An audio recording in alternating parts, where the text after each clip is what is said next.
Welcome to One Bite is Everything, the podcast where we dive deep into how small, informed choices can make a big impact on your health, your community, and our planet.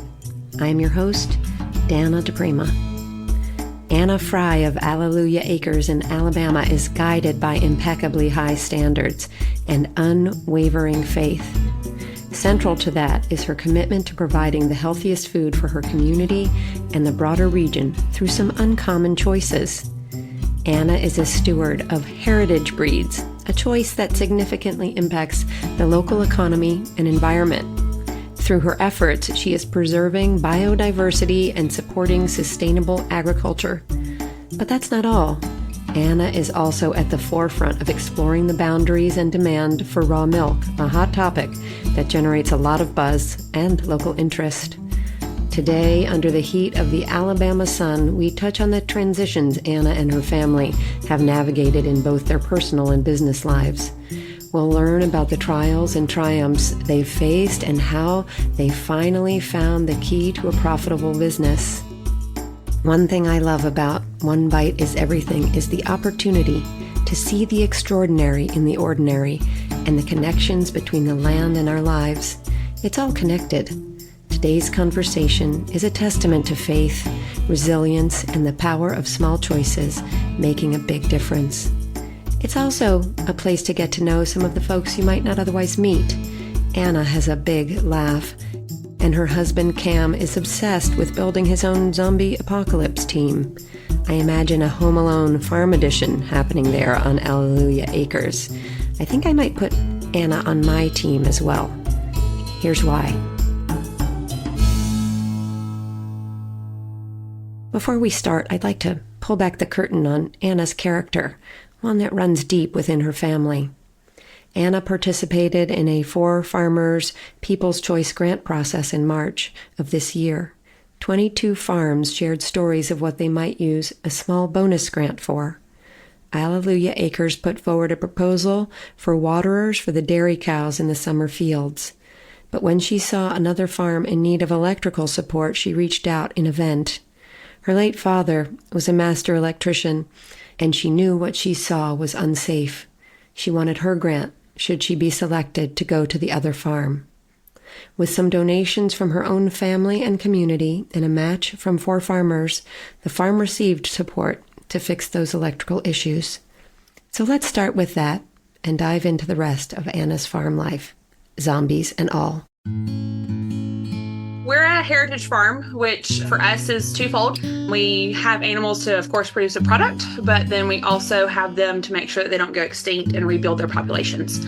So we raise a little bit of everything. We have dairy cows, we have dairy goats, we have beef cows, we have hogs, chickens, and ducks, and then Pyrenees to guard it all.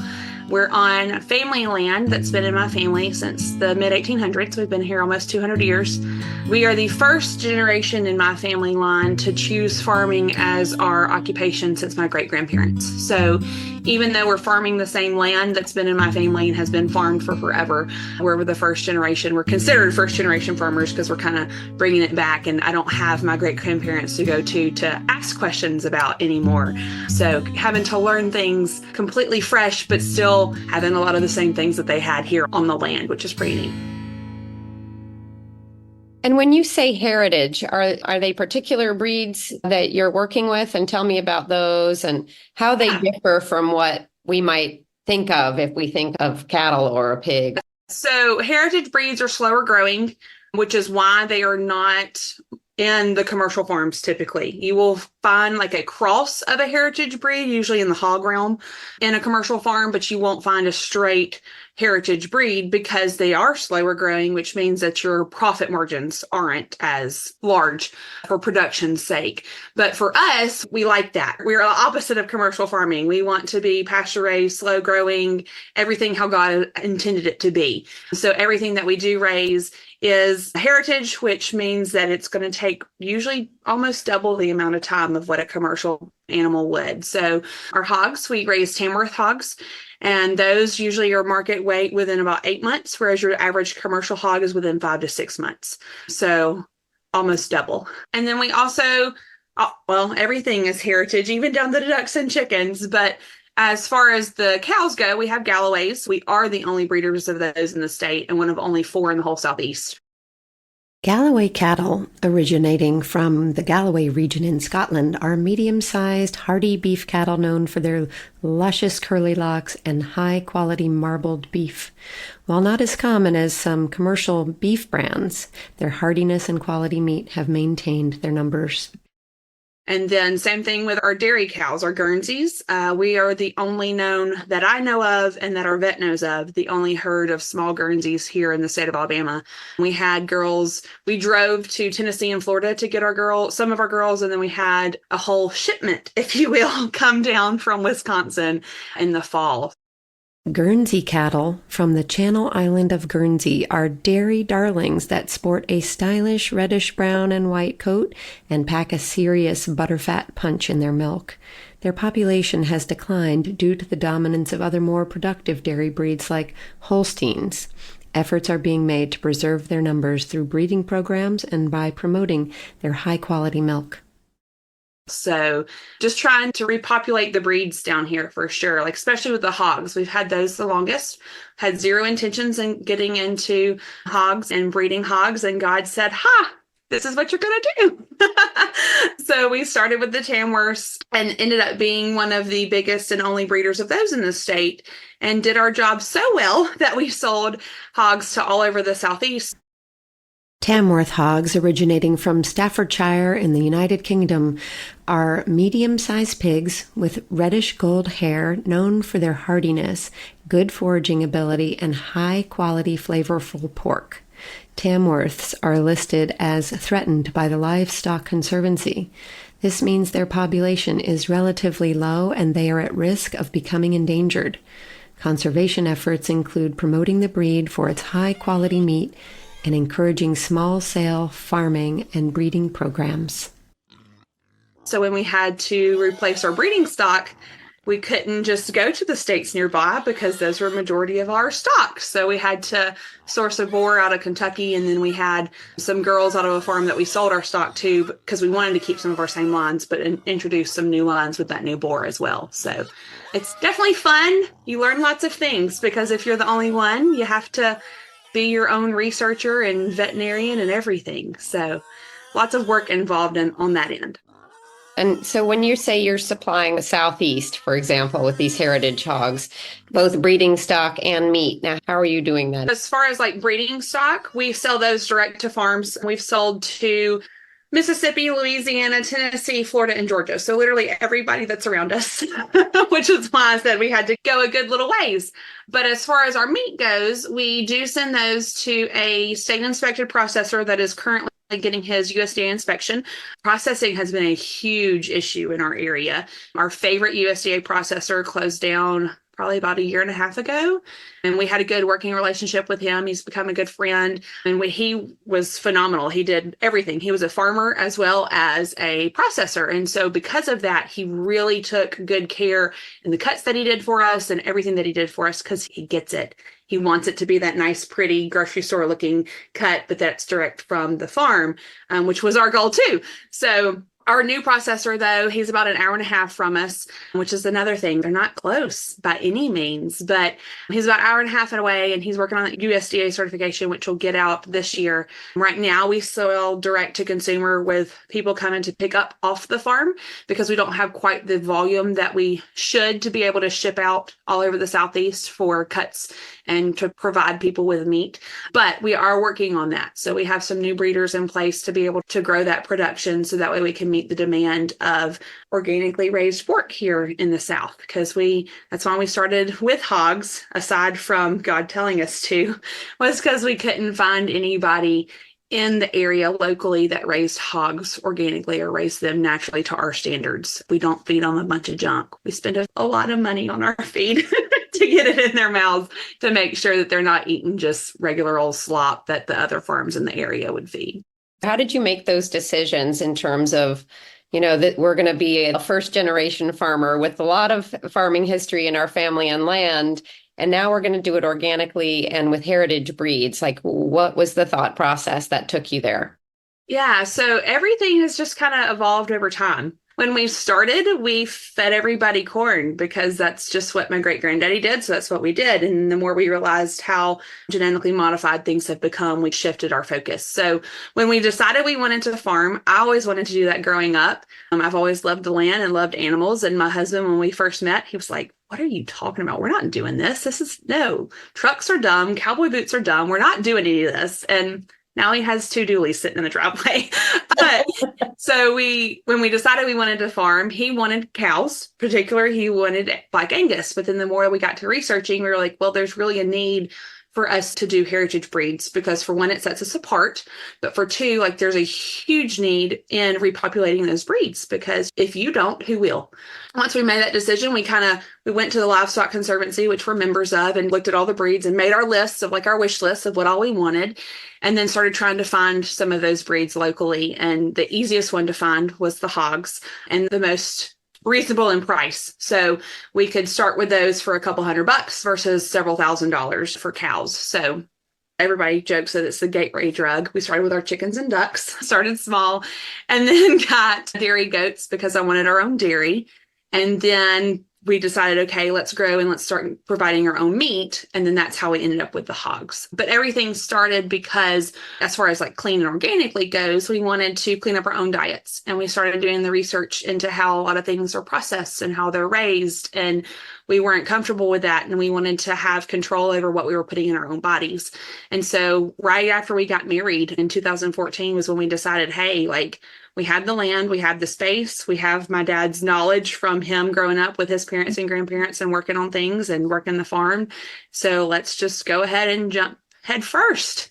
And bless his sweet heart, we had a pen in Dad's backyard that was maybe a half acre, and he smelled hog poop for a very long time before we got him moved. Hated every minute of it, but he loved a good pork chop, so it was okay. But yeah, just kind of evolved over time. We went from that one little half acre pen to now we have 48 acres in total, but we have, as far as rotational pastures go, we have about 10 acres of that, but we haven't plans to fence in another 25 this year to give us a total of around 30 to 35 acres to rotate through. And then we have additional land that we bale hay off of to make sure we have hay for them year round as well. So in 2022, you lost your dad. We did. Did that affect your farm? So Dad helped with everything here. Where our house sits was where my great granddaddy had hay fields. And they were not your typical because they had multiple streams of revenue, like any farm does these days too, right? So they had a grist mill and they did cane syrup, and they also had a sawmill, and they sold wood off of the land to build buildings. Like there's some buildings a town over us that are built out of wood from our property. Plus they farmed. So they had their hands in lots of different pies to make ends meet. And so we're kind of the same way. And when we lost Dad in 2022, we were lost for a long time. And we were debating closing down completely because Dad helped with everything. When we needed an extra set of hands, he was there, and my husband lost his right-hand man for all of his help. And we were running numbers, and like hogs weren't really making the numbers meet anymore. We have never drawn a paycheck from the farm. We've been at it 10 years and we've never paid ourselves. Everything we make goes right back into growing the next thing. And so it was just like, okay, like we can just give it all up. It'll suck, but we could give it all up and we could have a normal life and not have to work all the time. Or we can do something different. And so God kind of showed us like, hey, you have this dairy cow and you have all these people that are interested in milk. Why don't you do that? And so that sent us down this new rabbit hole. And we went from just our one girl that was providing milk just for us to now we serve 80 families a week, and I have 120 plus waiting on a weekly spot. We joke all the time, but it's true. Like dairy cows literally saved the farm, because if it weren't for them bringing in that revenue now to where we can pay the feed bill out of the farm account, we don't have to pay it ourselves, we probably would have shut our doors because we just felt defeated. Like we lost Dad, we lost our main help. We've not made any money up to this point anyway. So what are we doing anymore? But through dairy, we've been able to open up our doors to so many other things. It's given us more opportunities. We now do farm school where we invite members of the community, if you will. People bring their kids out and they come by the semester, and we have classes that we do once a month for 4 months out of the spring and the fall. And the kids get one-on-one interaction with the livestock here. So we do a little mini lesson because my background's in teaching. So we do a lesson with a book, and then we talk about the animal or whatever it is that we're discussing that day. And then they get hands-on application with that animal. So that's been great, because whenever I was in the classroom, I noticed a huge disconnect with kids and where our food comes from. And so that was something that I always hit on when I was in the classroom. And then once I came home with our babies, that's a way for me to scratch my teaching itch, but also hopefully inspire some future farmers, because if we don't pour into our youth, then farming dies completely. So that's a way to, of course, bring revenue into the farm as well, but make sure that the future stays bright for those kids. So they get to come out, and we actually had farm school yesterday. So yesterday we learned all about pigs, but in a couple months, they'll get to come and milk cows, which is always their favorite, because we learn about dairy, we learn about the process, we learn about all that stuff.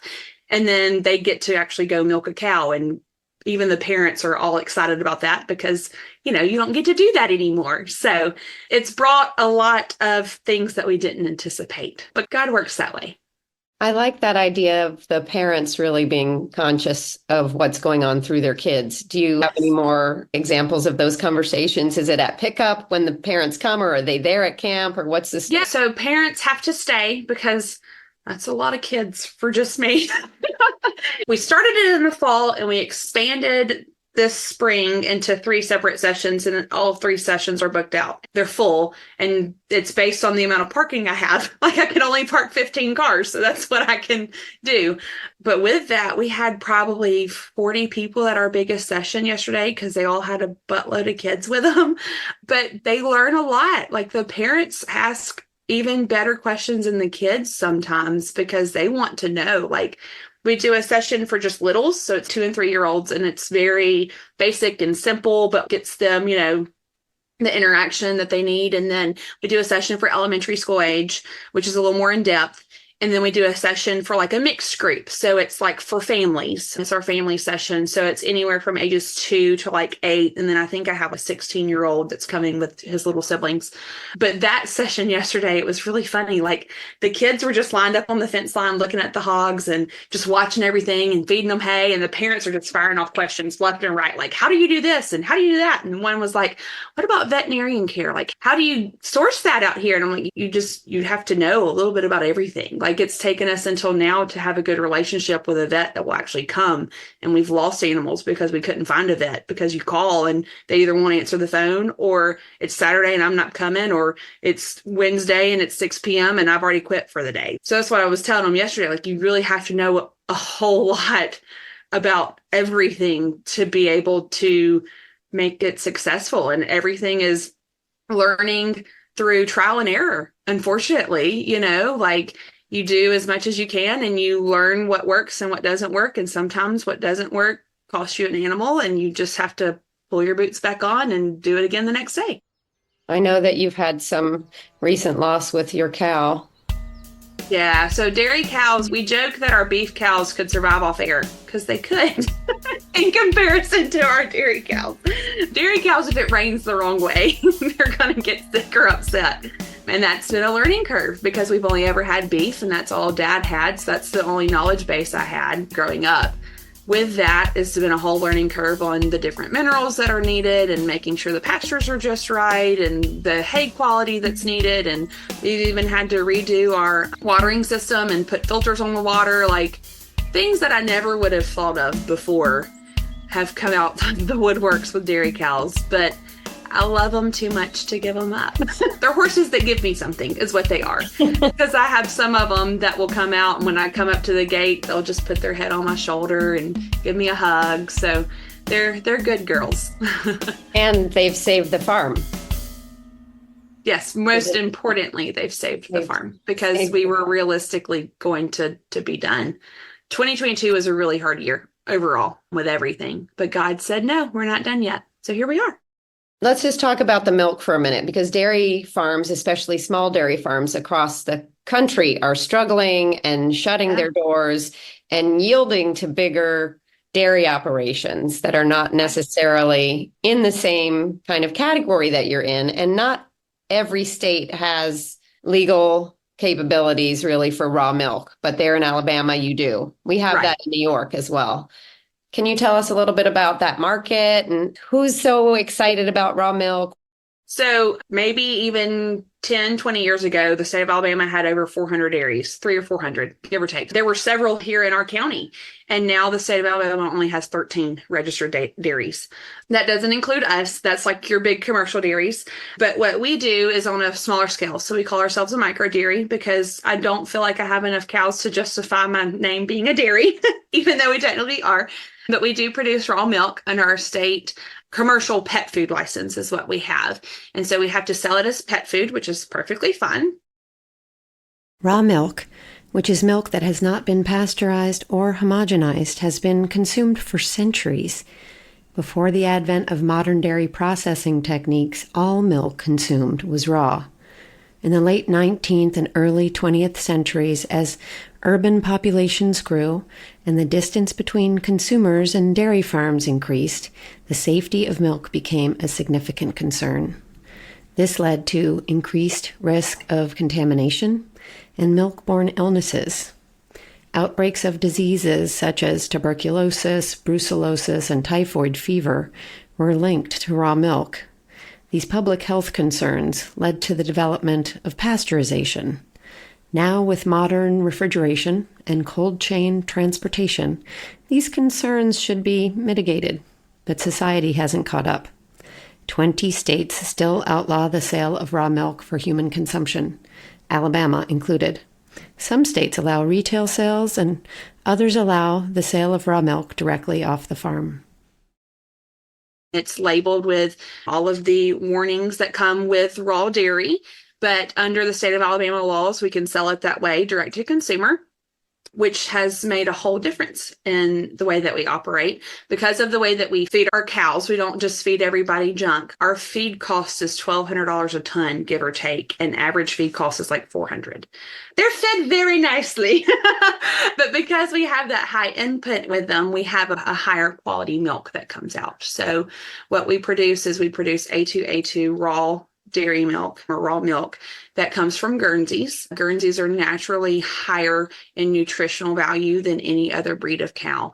And then they also produce that A2 protein, which is easier to digest. But our target market is the crunchy moms, if you will. So those moms that are looking for a clean product for their household, whether whoever that may be, as it qualifies as a pet in their household, but they are looking for that raw milk that's not been adulterated, hasn't been heated, and then that way they can take it home and use it however they see fit for their family. Can you explain a little bit more about A2 milk? A1, A2, those are the two categories? So there's two protein types. There's A1 and there's A2. So A2 is the original protein type that's been in dairy for forever. It's your heritage protein type, if you will. And then what happened was with the commercialization of farming, we want to do everything bigger, faster, better profit margin, right? So what they started doing was they started breeding the dairy cows for bigger production numbers instead of just quality. And so what happened was there was a genetic mutation that happened in that because they wanted to have more volume out of one cow giving, 10 and 20 gallons a day versus 3 to 5. Then that protein type mutated from A2 to A1. And so what happens with an A1 protein is it's not as easy to digest. It's harder on your gut. It's not as digestible as that original A2 protein. So we focus our herd on the A2 protein. And then it being raw milk as well allows it to be digestible for whoever's consuming it.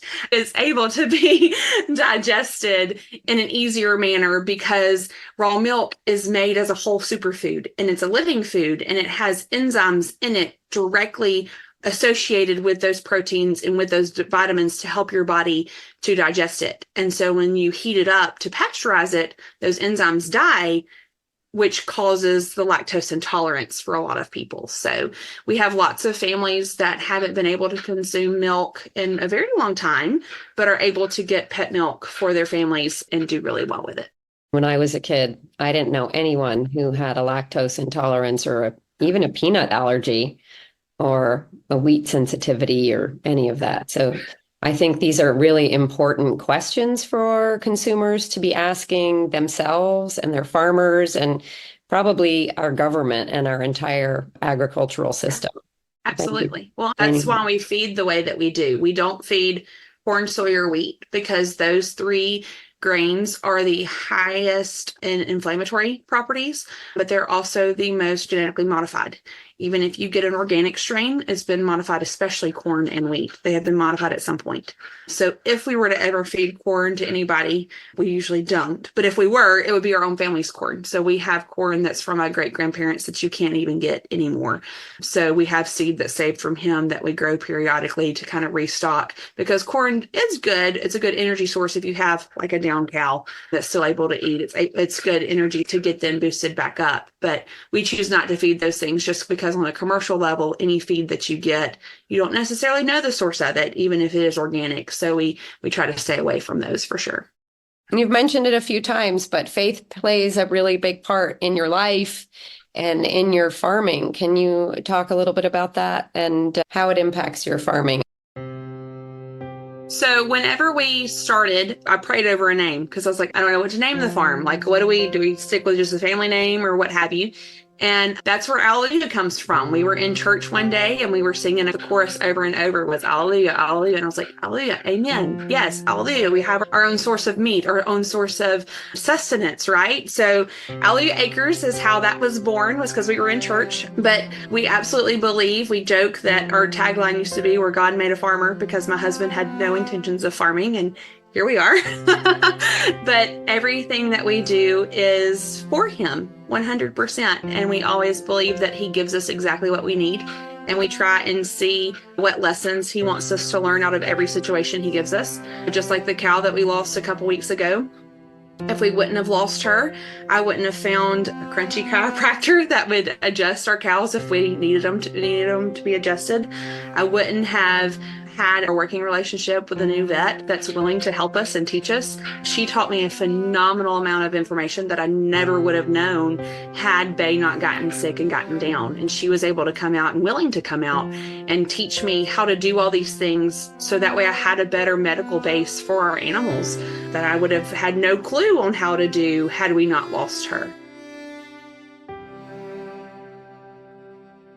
We always try and look at even the hard lessons. And I have to remind myself, like, yes, this sucks, but what are we supposed to learn and what are we supposed to gain from this moving forward? Because no matter what, we're his stewards, right? So we're here to steward his animals and that's our job. And so he gives us what we need and gives us the lessons we need and blesses us with everything every day. Obviously, farmers are facing challenges all over the place, but I think in a lot of ways, the fortitude that you have to spend more on your feed, to select animals with a real conscience towards the future, for preserving breeds, but also providing people with products that are slow grown. Do you ever waver on that? Nope. Matter of fact, we tried meat chickens twice. It was before Dad passed away, and he helped with the first round, which was a hot mess, but we did it. And then the second round we raised out was right after Dad passed away, and we realized, okay, we can't do this by ourselves anymore. And the easy answer was, okay, we grow a commercial breed, right? We just go ahead and we do a Cornish cross. We don't do the heritage breeds that we've been doing for meat because that's easier and there's a better profit margin there. And then we decided that doesn't really fit with what we do, and it doesn't really align with who we are. And I don't have the time anymore because I'm milking cows. We have some good farm friends, though, that we have partnered with to be able to still offer those products to our customers. So matter of fact, we have a pre-order that opens this weekend to do chickens because they are phenomenal at it. They can process 300 in a day, whereas we were struggling to get like 20. So we partnered together, though, where they're raising them on our feed. And so that way our customers are still getting a quality product, but then that way it helps our customer demand. And then it helps me with my time because now that we have those dairy cows, that's 5 hours of my day every day. Doesn't matter if it's Christmas or a birthday, they got to get milked. So making those hard decisions on what we need to cut down on and understanding that part of being a good farmer is knowing, hey, I can't do it all. And here's what I need to delegate and pass to someone else because I need to focus on what I'm good at. And where are you reaching your customers mainly? Through social media. Realistically, like all the mom groups are where, they go and they ask, where can I get this? Here. Yeah, usually a majority of our stuff comes through social media and word of mouth. We don't really do any advertising, and we have a humongous wait list for milk. We have people waiting on hogs. Once they're born, they're usually sold. Once we have the cuts, bacon's gone within 48 hours. The demand is definitely there. Our customer base is definitely there. They're just waiting on us to catch up. Yeah, so what are your plans for the future? Well, I'm hoping that my boys really like farming, because if they don't, we're sunk. How old are they? They're 3 and 9 months. So we've got some time for them to love it. Our oldest, though, he's been helping Dad feed the animals since he was a couple months old. So he was out there milking goats with me on my back when he was 6 months old. So they like it now. We'll see if they like it as adults. But our goals are to stick to what we know and keep growing what we're good at. So we got a pretty substantial grant last fall to improve our milk practices and build a freestanding milk house on the farm beside the barn, so that way we can process all of our milk out there, process by sanitizing our bottles, sanitizing our jars and our equipment, and then jarring it for customers. But we're working on doing that and expanding the barn to make things a little bit easier for us with milking, keeping going on with our hogs and our meat, and then we'll just see where God takes us from there. With heritage breeds paving the way, Alleluia Acres has forged its own path in Alabama, finding a niche to bring Galloways, Guernseys, and Tamworths back. They are bringing raw milk back, too, in their way and within the confines of legal limitations. With their faith guiding them, Alleluia Acres has made some tough and smart decisions that impact their family, their business, the environment, and their local and regional economy. It's all a part of what's important to Anna and her family, their values, ones that they share on the farm as they inspire non-farmers, kids, and the adults as well, to understand more about the importance of knowing where your food comes from and who produces it. Anna and her husband Cam and Alleluia Acres received a grant from 4 farmers last fall to build new pasture huts for their goats and hogs to protect them from rain and cold in the winter.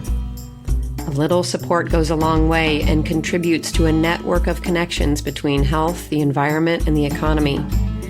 It's that one bite that is everything. Thanks for being here today with me. I am your host, DiPrima, and you can find me here every week with another new story, a new angle, a new issue, and some fascinating people. We take a bite of what they are all about and dive into the complexities that come from trying to do good in a modern world. The tough choices we have to make, and how we can, through small, informed decisions, have a big impact on our collective health, the environment, and our communities.